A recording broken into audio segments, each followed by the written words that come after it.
नमस्कार दोस्तों, मैं हूं मनविंदर और मेरे चैनल पे आप सभी लोगों का बहुत स्वागत है। भारत आज आज़ादी की 77वीं सालगिरह मना रहा है। 15 अगस्त 1947 से अब तक देश ने कई माइलस्टोन देखे हैं। आज हिंदुस्तान दुनिया की 5वीं सबसे बड़ी इकॉनमी है और चौथी सबसे ताकतवर सेना वाला देश है और ये बहुत गर्व की बात है। ये मुकाम इसलिए भी अहम हो जाता है क्योंकि जिस वक्त भारत ने ब्रिटिश गुलामी की बेड़ियां तोड़ी थी, उसी दरमियान कई और देश भी आज़ाद हुए थे। लेकिन इतिहास को कभी भूलना नहीं चाहिए। हमने गुलामी की बेड़ियां तोड़ी, लेकिन कभी-कभी लगता है कि अभी भी अपनी आदतों के अभी भी हम गुलाम हैं। हम सब ने आज़ादी को मिल कर के हासिल किया था, लेकिन अब मिल कर के सफलता संभालने को तैयार नहीं है। आज इसी पे बात करते हैं कि राजनीति की बुनियाद पर देश का बंटवारा हुआ और आज आज भी कुछ लोग अपनी राजनीतिक आदतों की वजह से उभर नहीं पा रहे हैं, क्योंकि ये देश की तरक्की के लिए कहीं न कहीं खतरनाक साबित होता है। तो इसी पे बात करते हैं। मेरे आज के मेहमान हैं केसी गुप्ता जी। केसी गुप्ता जी, आपका बहुत-बहुत स्वागत है मेरे चैनल पे। नमस्कार। नमस्कार जी, धन्यवाद। आपको अपने स्वतंत्रता दिवस की बहुत-बहुत बधाई। आपके सभी दर्शकों को भी मैं 77वें स्वतंत्रता दिवस की बधाइयाँ प्रेषित करता हूँ। सर, मैं आपसे एक नोट लेना चाहती हूँ कि अ, चूँकि राजनीति की बुनियाद पर देश का बँटवारा हुआ और आज मतलब अभी मैं पिछले हफ्ते की बात करूँ, तो हमने देखा संसद के दौरान मतलब हमने इतनी सफलता हासिल की, लेकिन हम मिल कर के उसे सँभाल नहीं पा रहे हैं। मैं आपसे एक नोट चाहती हूँ इस पे। मतलब वो जी, मैंने आपको एक एग्ज़ाम्पल दिया है। देयर आर लॉट ऑफ जी। थिंग जो खुशियों के पल हैं, हम उनको मिल कर के सेलिब्रेट नहीं करते हैं। जी, आपने बिल्कुल ठीक कहा। आज का जो हमारा राजनीतिक परिदृश्य है, उसमें बिटरनेस बहुत आ गई है। और एक दुर्भाग्य की बात ये भी है कि बिटरनेस के साथ-साथ जो पब्लिक डिस्कोर्स का एक स्तर होना चाहिए। आप सार्वजनिक क्षेत्र में जो बातचीत करते हैं, संवाद करते हैं, उसमें जो भाषा की मर्यादा है, जो मैनरिज़्म है, उसमें बड़ी भारी गिरावट आ गई है। और हम भारत देश जो विश्व गुरु बनने की आकांक्षा रखता है, उसमें हमारे कुछ नेतागणों का जो व्यवहार है, जी। वो हतोत्साहित करने वाला है। जी, जी। उदाहरण कई हो सकते हैं। मुझे लगता नहीं कि उसमें डिटेल में मुझे जाने की ज़रूरत है, क्योंकि आपने इशारा जी, भर कर दिया है। जी, जी। और सब लोग जानते हैं कि चाहे संसद की कार्यवाही हो, चाहे सार्वजनिक मंचों से हो, चाहे पॉलिटिकल इलेक्शनियरिंग हो, चुनावों के समय, तो कुछ नेताओं का जो स्टैंडर्ड है बातचीत करने का, वो बड़ा गिर गया है। देखिए, राजनीति में विरोध, आरोप, प्रत्यारोप ये बिल्कुल सामान्य बात है। प्रजातंत्र में ये होता है, केवल हमारे देश में ही नहीं, दुनिया के भिन्न-भिन्न देशों में ऐसा होता है।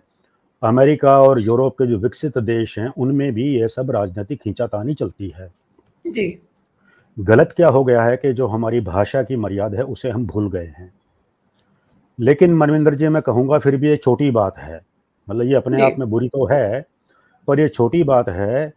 अगर हम इतिहास में जाएँगे, आपने कहा कि मैं नोट इस पे आपको जी। बनाऊँ, हुँ। बताऊँ आपको, हुँ, हुँ। तो अगर हम इतिहास में जाएँगे तो आप देखेंगे कि जो हमारी प्रिंसिपल अपोज़िशन पार्टी है, प्रमुख विपक्षी दल जो है कांग्रेस है, जी। उनका इतिहास ऐसा नहीं है जिससे हमें कोई ज़्यादा प्रेरणा मिल सके या हमें उससे कोई ज़्यादा प्रोत्साहित हम हो सके। हालाँकि देश में सबसे ज़्यादा लंबे समय तक शासन भी इसी पार्टी ने किया है।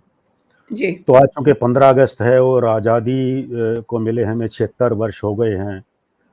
अ, आज़ादी तो बहुत खुशी का मौका था। हम उसे आज तक सेलिब्रेट भी करते हैं और परमात्मा की कृपा रही हमेशा करते रहेंगे। जी। लेकिन इसके साथ एक दुखद पहलू जुड़ा हुआ है। ये कोई अनमिक्स्ड बूँद नहीं है, ये कोई हमें ऐसा वरदान नहीं मिला।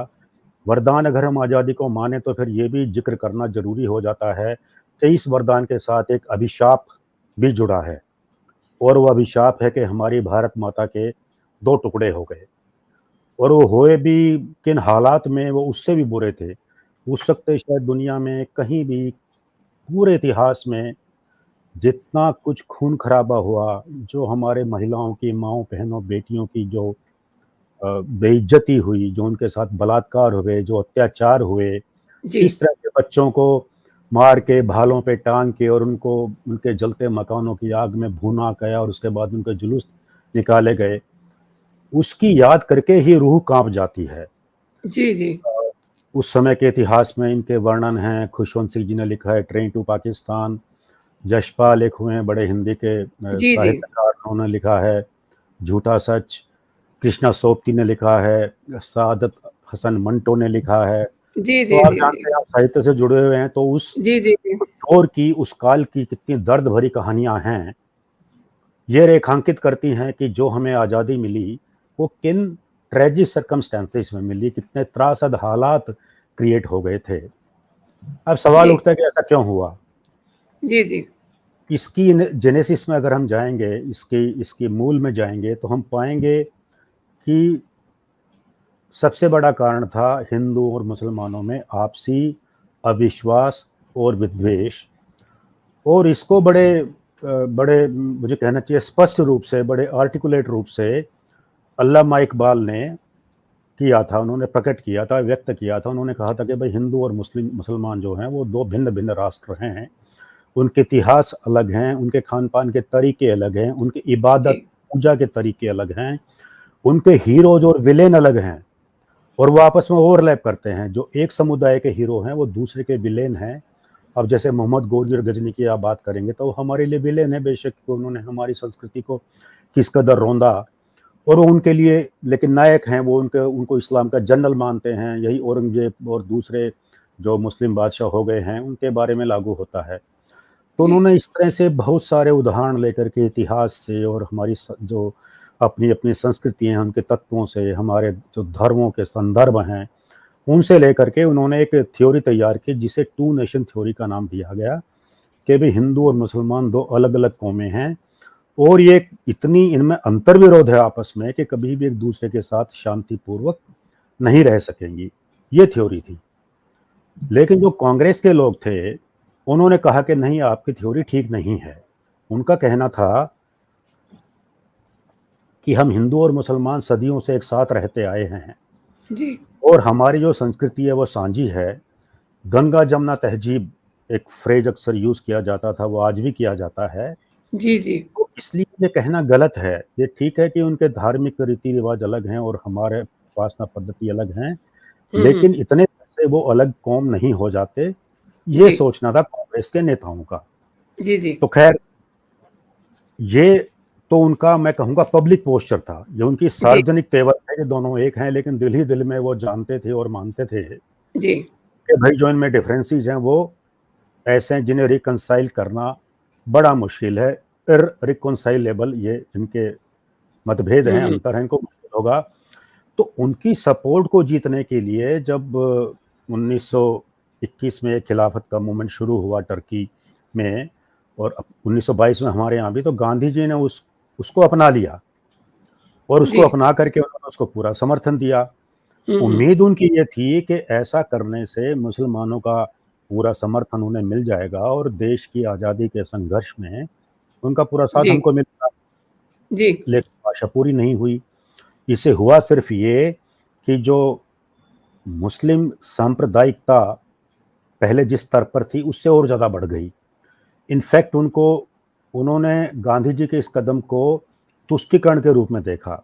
उन्होंने देखा हुँ, कि हुँ। देखिए, नेता जो हैं ये हमारे कॉज़ को कितने दिल से अपनाए हुए हैं और अगर हम और डिमांड्स रखेंगे तो वो ये मानते चले जाएँगे। तो हुँ, हुँ। सिलसिला चलता रहा। खैर, जी, जी। उसके इतिहास की डिटेल में मैं नहीं जाऊँगा। हुँ, हुँ। अब हम सीधे आ जाते हैं, आज़ादी जो मिलने वाली थी उससे कुछ महीनों पहले के हालात क्या थे, जिसमें जी। विभाजन की बात पर पूरी मुहर लग गई और देश का विभाजन हुआ। जी, जी। सेकेंड वर्ल्ड वॉर में भले ही जो ये एलाइड फोर्सेस थी, जिसमें आपका इंग्लैंड था, अमेरिका था, रशिया भी था उन हुँ। दिनों और दूसरे यूरोप के देश थे, इसको जर्मनी को छोड़कर। जर्मनी, जापान और इटली, इन 3 लोगों का एक्सिस था, इनको एक्सियल पावर कहते थे। तो जी। ये पूरी ध्वस्त हो गए थे। जापान ने जब उनके ऊपर 6 और 9 अगस्त को 1945 में एटम बम गिराया गया, उसके बाद उन्होंने समर्पण कर दिया। हिटलर पहले ही सुसाइड कर चुका था, इटली उससे पहले भी आउट हो चुका था। तो जापान के सरेंडर के साथ जो इत्तफाकन 15 अगस्त को ही किया था, 15 अगस्त 1945 को जापान ने आत्मसमर्पण किया। जी, जी। उसके साथ ही जो ये एलाइड पावर्स थी, इनकी जीत सुनिश्चित हो गई 15 अगस्त 1945 को। जी, लेकिन युद्ध कभी किसी के लिए फायदेमंद नहीं होता। इन्होंने युद्ध तो जीत लिया, लेकिन जी, युद्ध लड़ने में 6 साल तक जो युद्ध चला, उसको लड़ने में ये आर्थिक तौर पे कंगाल हो गए थे। और अब इनके लिए जो दूर-दराज इनकी कॉलोनीज़ थी, जिसमें सबसे प्रमुख भारत ही था, यहाँ से कोई 6-7 हज़ार मील की दूरी पर, उनके लिए यहाँ का राज चलाना बड़ा मुश्किल साबित हो रहा था। खजाने इनके खाली हो चुके थे, यहाँ से रेवेन्यू कुछ खास मिल नहीं पा रहा था। और गांधी जी के नेतृत्व में जो पिछले कई सालों से ये जो आंदोलन चल रहे थे, राष्ट्रीय स्वतंत्रता का संग्राम जो चल रहा था, जी, उसके चलते यहाँ पे हालात इतने विकट थे कि उनका ये मानना था कि अब जो है इंडिया अनगवर्नेबल हो गया है। अब यहाँ पर जी, शासन करना संभव नहीं है, बड़ा मुश्किल है। फिर कुछ तात्कालिक कारण हो गए। अब जैसे 1946 में नेवी ने विद्रोह कर दिया, तो ये अंग्रेजों के लिए बहुत बड़ी खतरे की घंटी थी।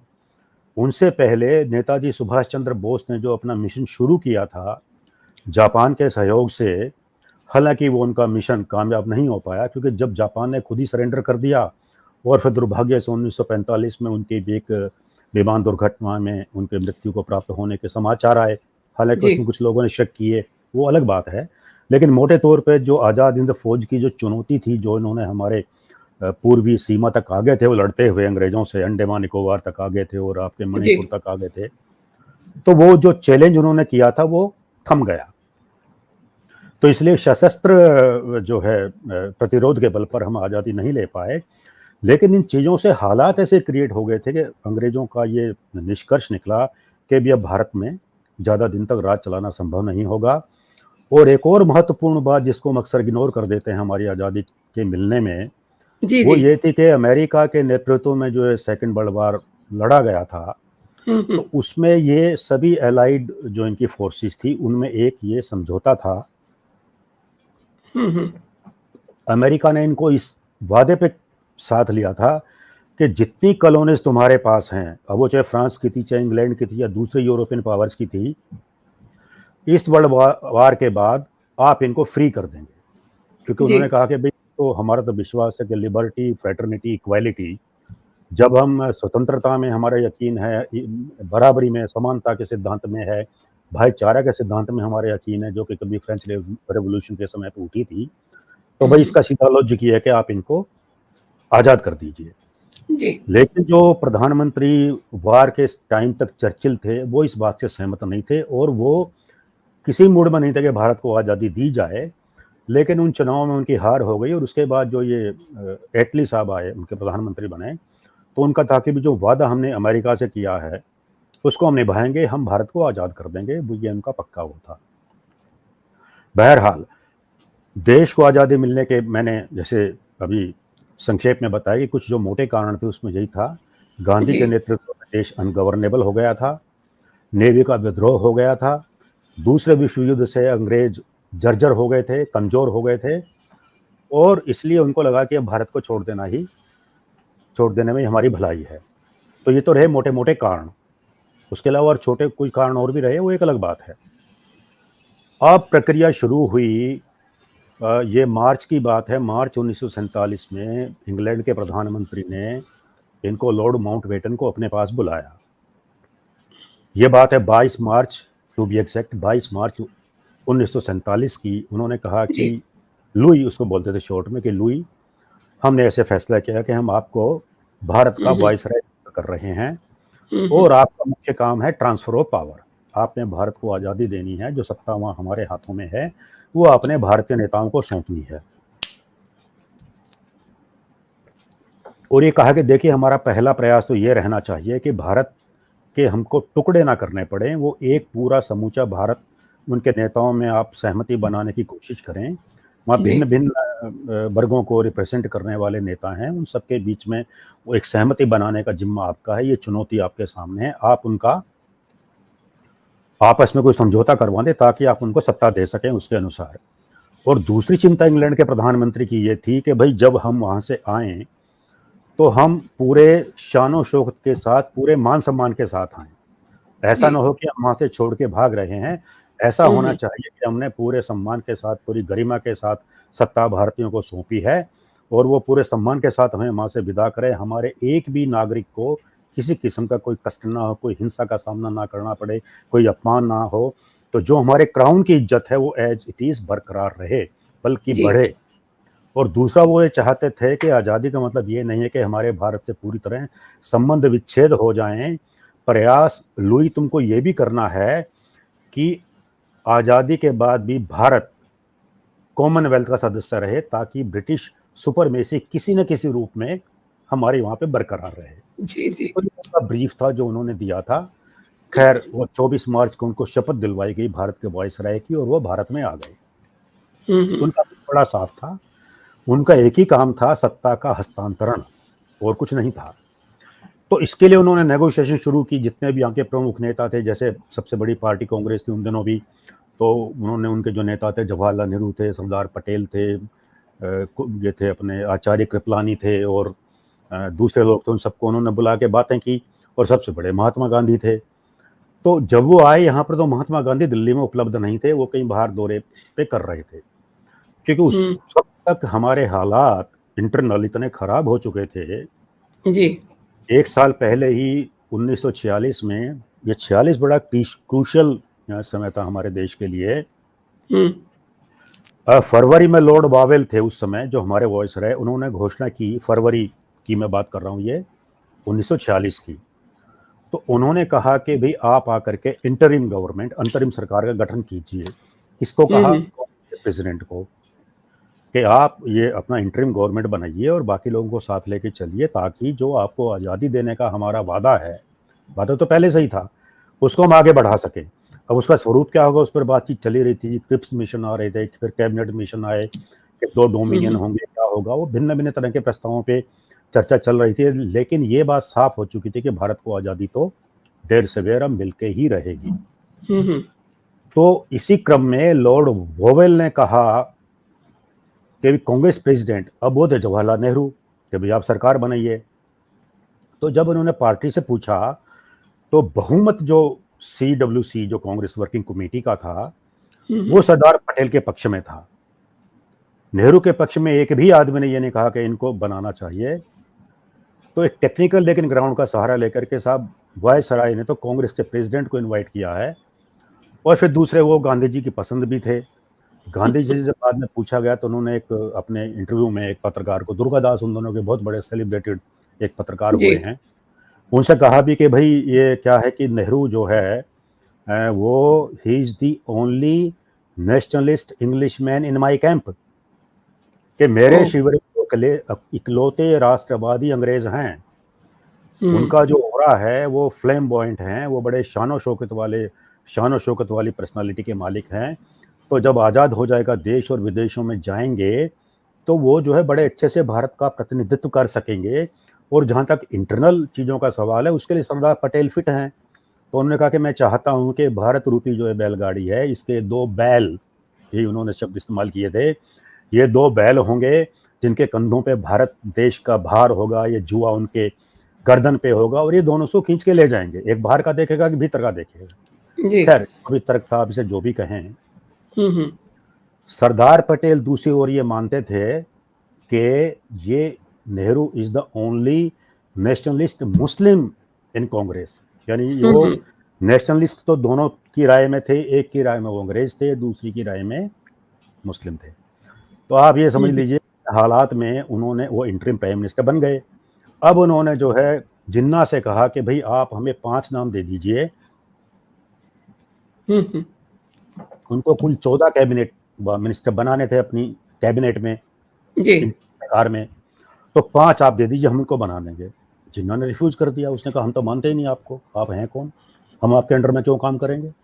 हुँ, हुँ। तो वो प्रोग्राम फ्लॉप हो गया उनका और अब जिन्ना साहब ने कहा कि ठीक है, हमको तो भैया पाकिस्तान चाहिए, अच्छा।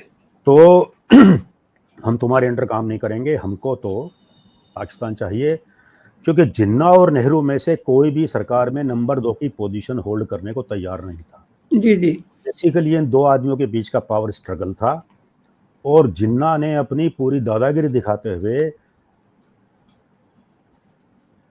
16 अगस्त 1946 में डायरेक्ट एक्शन की घोषणा कर दी, और कहा उन्होंने अपने भाषण में, जो मुस्लिम लीग को दिया था, कि भाई हमने कॉन्स्टिट्यूशनल मेथड तो बहुत ट्राई कर लिए, संवैधानिक तरीके हमने ट्राई कर लिए, लेकिन उससे हमारी बात नहीं बन पा रही है।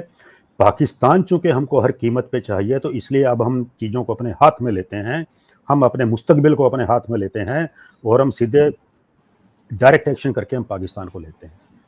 परिणाम ये निकला कि वहाँ कलकत्ता में, बंगाल के दूसरे हिस्सों में हिंदुओं को बुरी तरह से काट दिया गया।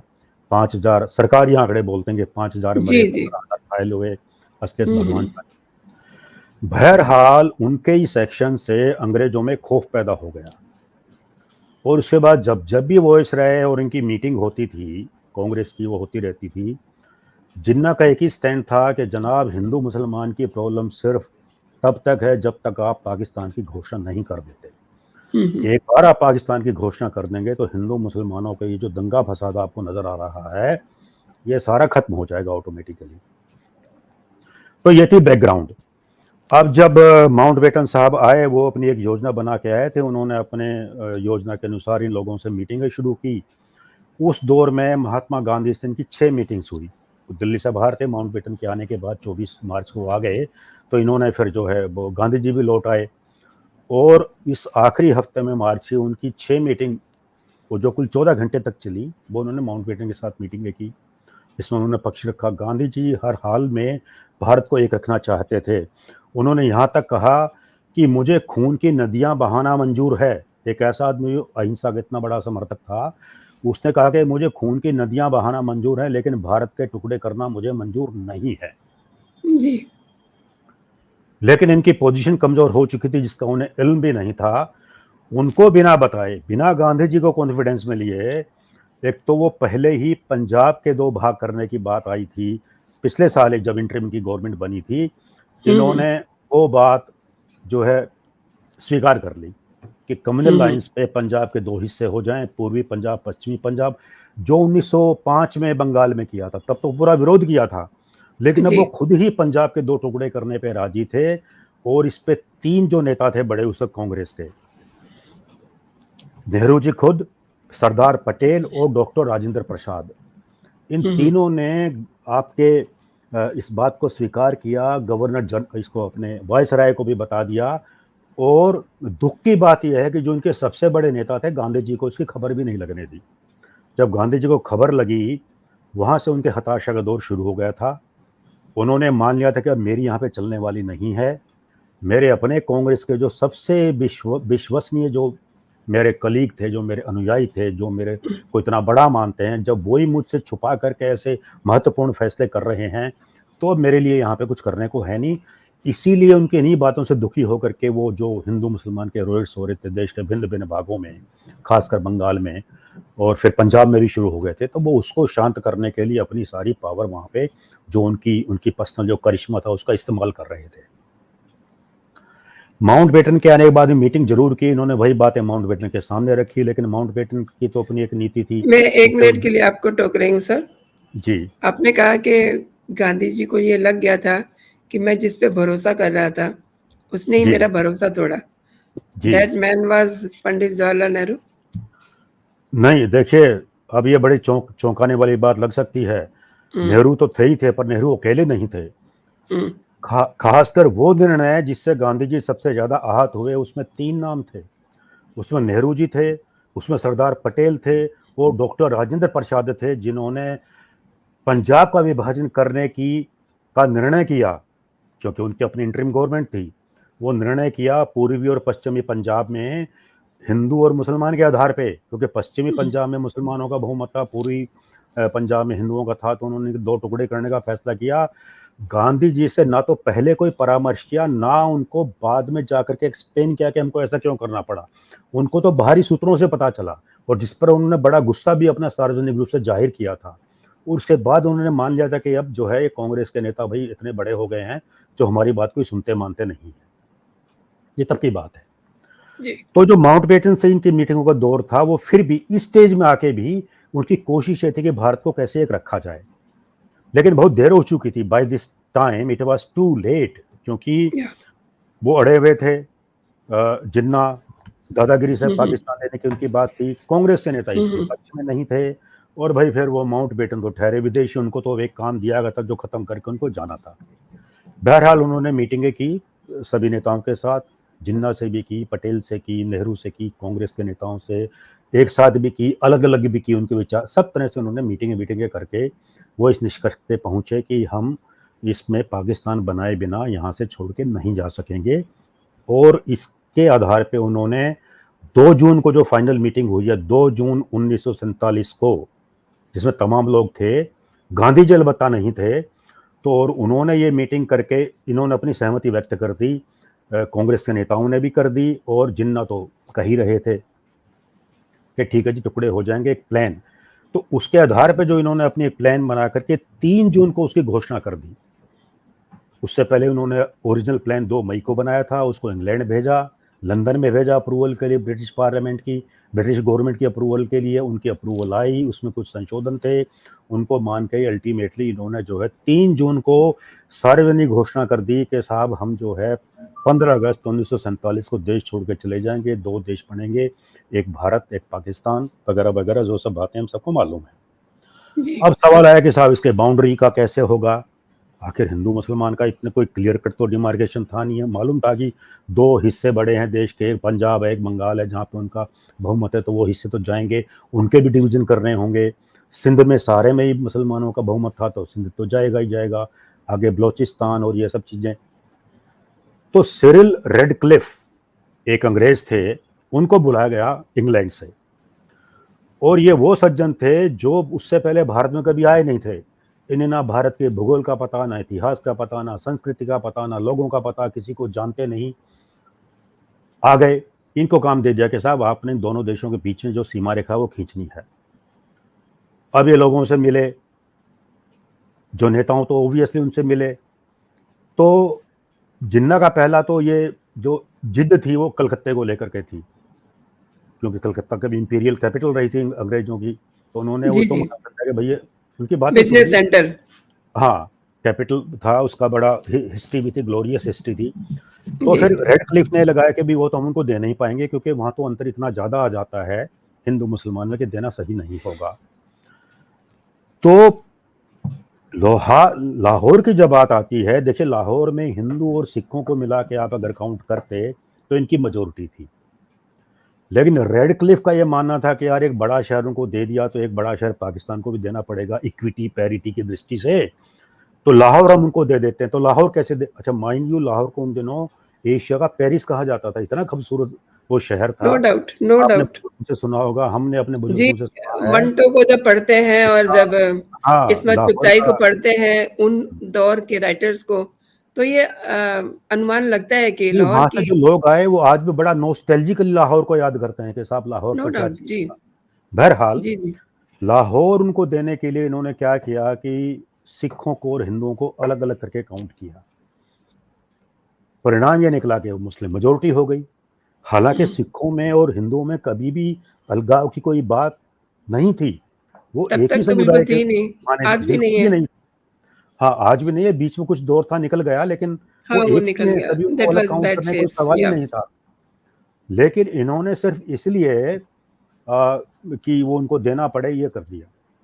और फिर जो लाइन खींची, इसके कुछ परिणाम क्या निकले कि एक ही गांव की एक गली पाकिस्तान में, एक हिंदुस्तान में, इनफैक्ट एक ही गली का एक हिस्सा भारत में, एक पाकिस्तान में, इस तरह का बड़ा बेहुदा सा हम कहेंगे। अब ननकाना साहिब है, वहां पे कौन सी ऐसी मुस्लिम मेजोरिटी थे कि आपने वो उनको पाकिस्तान को देना पड़ा। पर ये काम तो वो सोचेगा ना जिसको थोड़ी सी अकल समझ होगी, उसको पता होगा कि भाई ये उनका, जी। हमारे गुरु जी का जो जन्म स्थान है वो हमारे लिए कितना महत्व रखता है। जिसको थोड़ी अकल होगी, समझ होगी, वही तो सोचेगा ना। उन्होंने तो आर्बिट्ररी लाइन खींच दी और अपना कर कुरा के जी देख लिए सर। इंग्लैंड भाग गए कि भाई अगर जब ये पता सामने भाग गए लिटरली, और इनसे विनती कर गए माउंटबेटन से कि साहब मेरे जाने के बाद ही आप इसको सार्वजनिक कीजिएगा, क्योंकि अगर आपने मेरे आगे कर दिया तो लोग मुझे मार डालेंगे। वो घबराए हुए थे, उनको मालूम था कि मैंने बहुत गलत काम किया है। ऐसे हमारी बाउंड्रीज ड्रॉप हुई।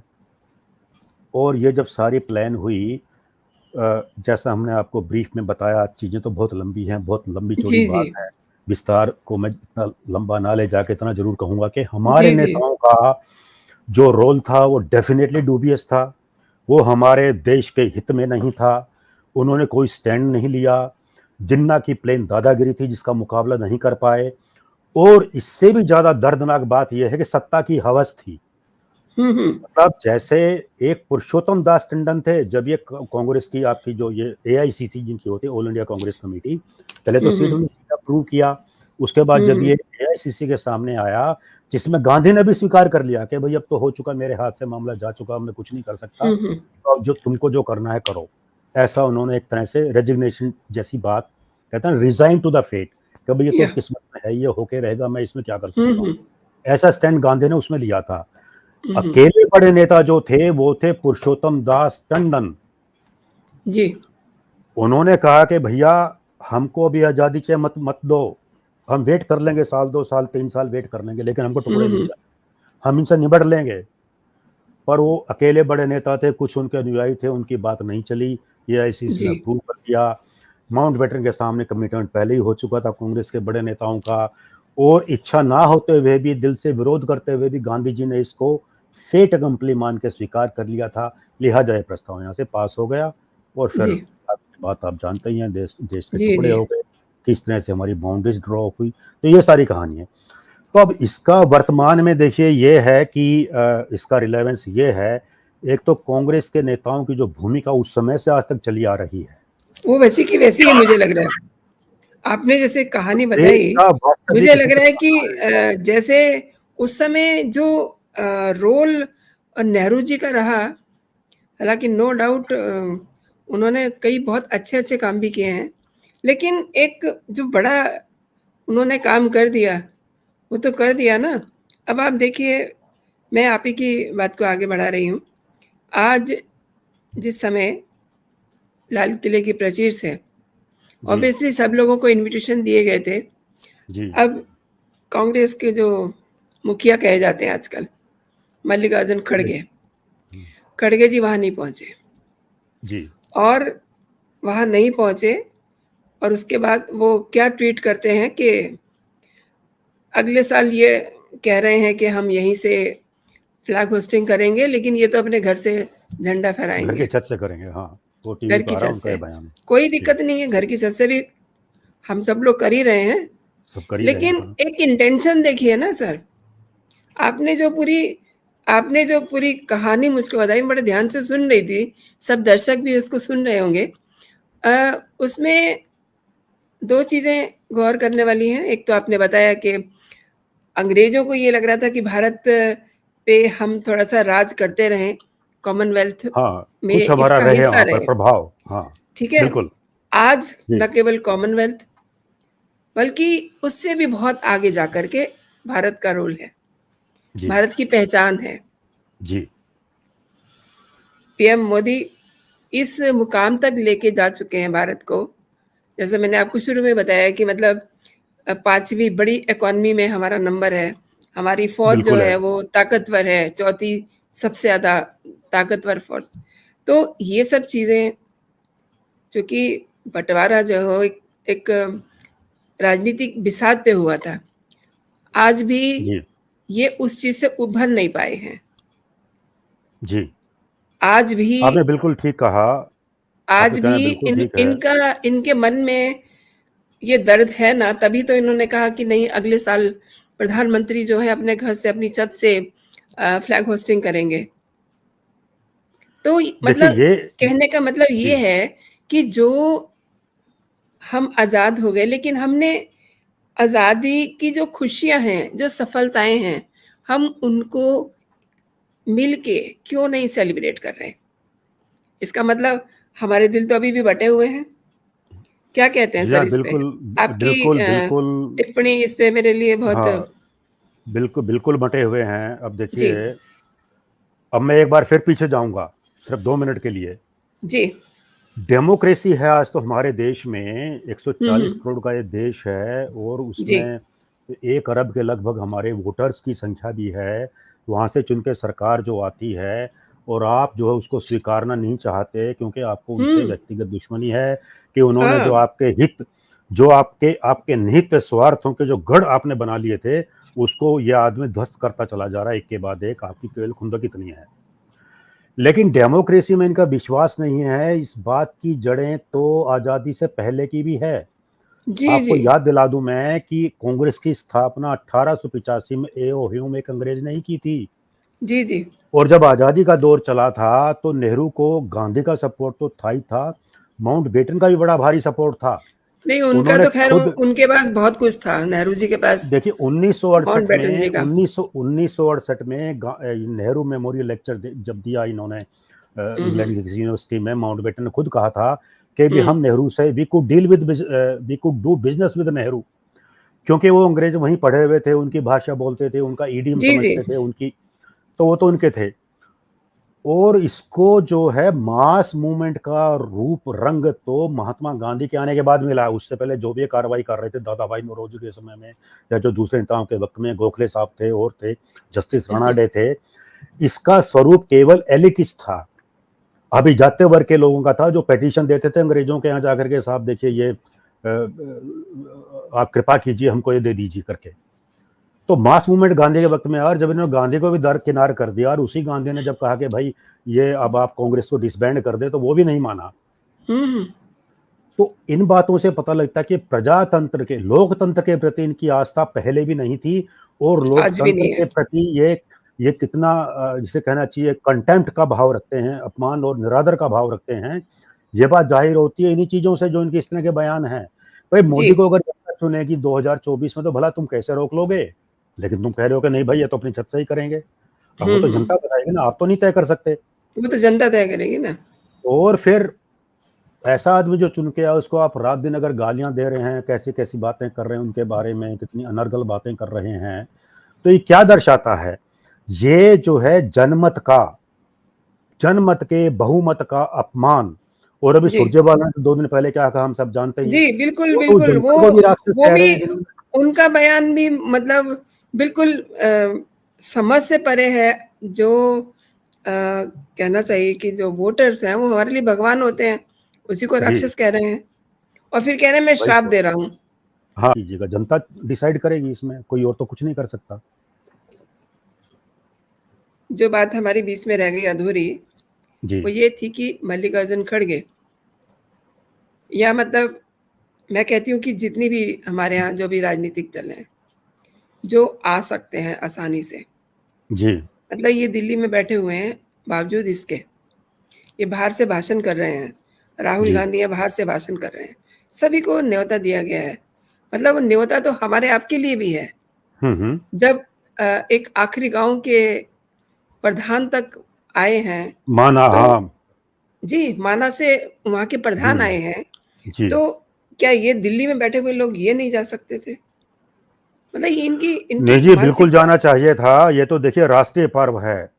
जी। जैसा आपने कहा कि इसमें पार्टिशनशिप देखना, इसके अंदर आप इसको, ये केवल बीजेपी का फंक्शन नहीं था, ये बीजेपी के समर्थकों देश का का ही फंक्शन फंक्शन नहीं है। था। यह राष्ट्रीय पर्व है और अगर आप इसका इस तरह से बायकॉट करते हैं, तो फिर इससे आपके राष्ट्र प्रेम की वास्तविकता जाहिर होती है। एग्ज़ैक्टली। आप पहले आपके राहुल जी ने की वहाँ पे इंग्लैंड में जाकर के, आप जो जिस तरह के बयान दे करके आए हमारे बारे में, देश के बारे में, और अब जो है इस स्वतंत्रता दिवस समारोह का बायकॉट करके अब हुँ, आपने अपनी असलियत और जाहिर कर दी है। ये हुँ। तो कोई भी देख समझ सकता है ना, इसमें कोई, ये कोई डाटा साइंस नहीं है, तो बच्चा समझ सकता है कि भैया बायकॉट का मतलब क्या है। जी, जी, बिल्कुल। तो दर्शकों, आपने देखा कि केसी गुप्ता जी ने कितनी आसानी से आपको एक इतिहास से जुड़ी हुई कहानी से रूबरू कराया है। आपने पूरा वीडियो देखा। आज के लिए इतना ही दोस्तों। आप अपना और अपनों का ख़्याल रखिए, खुश रहिए, स्वस्थ रहिए। जय हिंद, जय भारत।